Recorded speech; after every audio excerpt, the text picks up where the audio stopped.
as your weld is loaded in a direction transverse.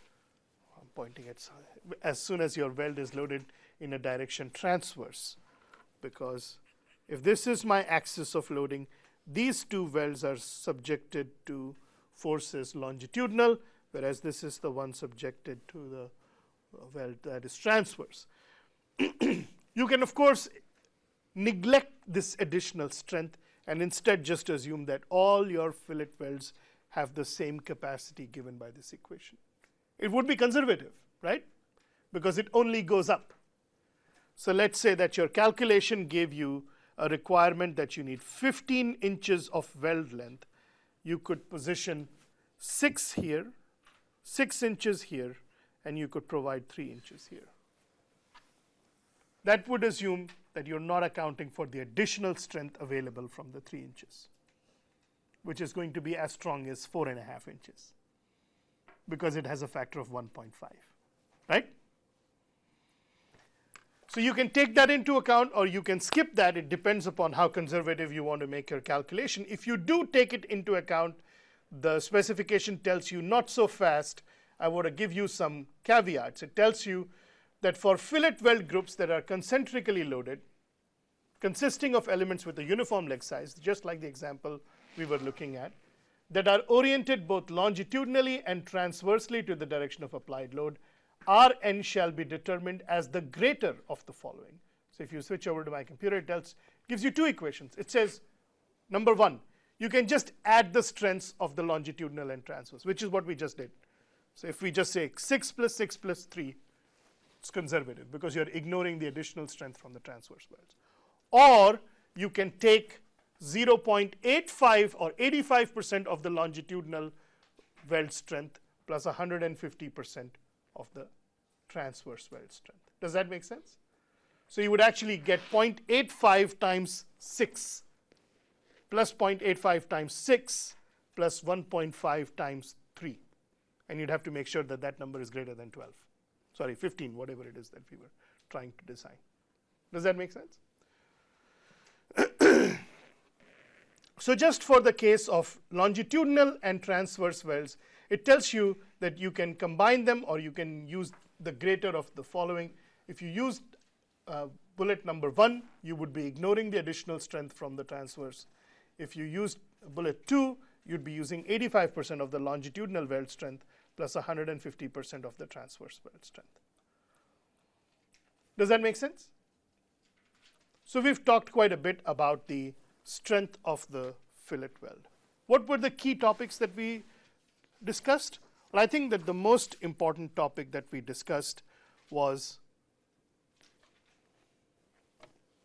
if you come back to the most important topic that we discussed was the effective throat area.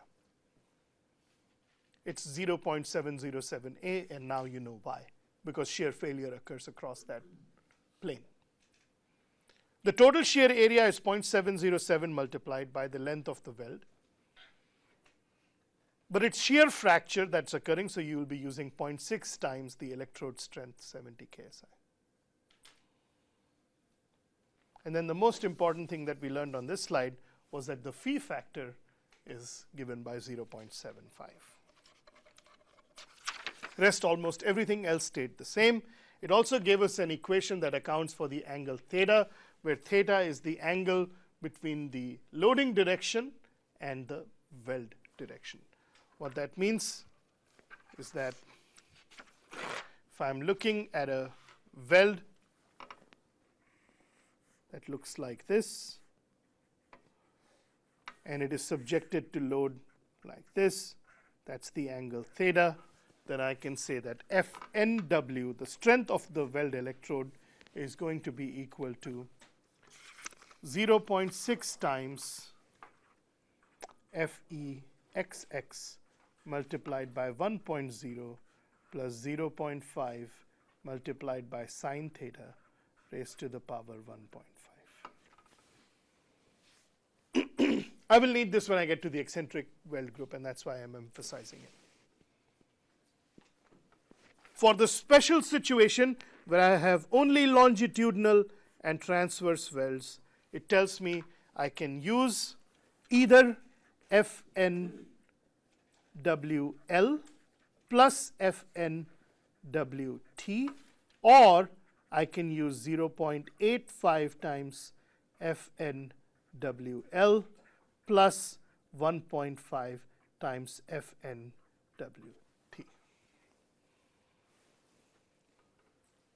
Greater of the two, or which really just means I can use either of them. They will both work.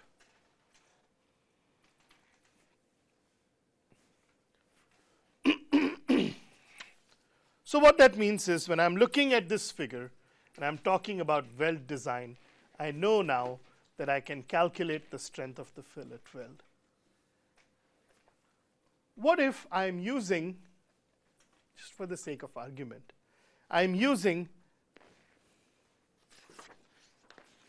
36 KSI plate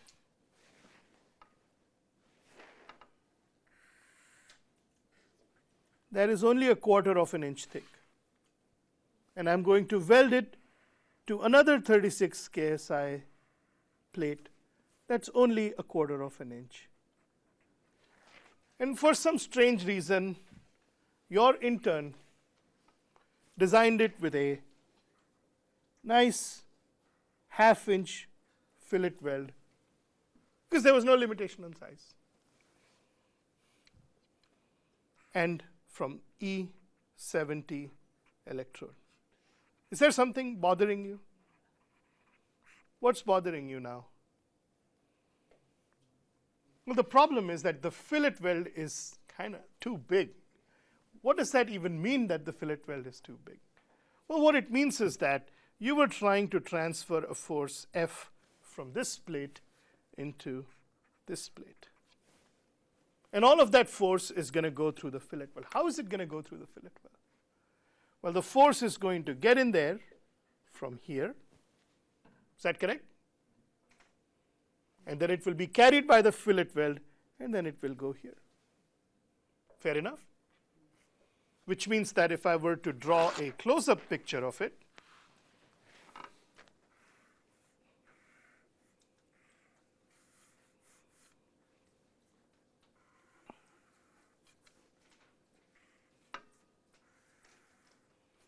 I would have a lot of stresses right here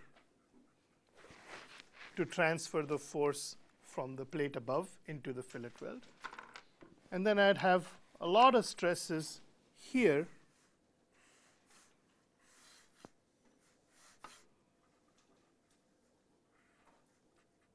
as I transfer the stresses into the plate beneath. And of course, the fillet weld itself now, you can imagine, is being subjected to a state of stresses on this plane, and it is being subjected to a state of stresses on this plane. Does that make sense to you? And together, these are what are potentially going to cause the failure of the effective throat of the weld.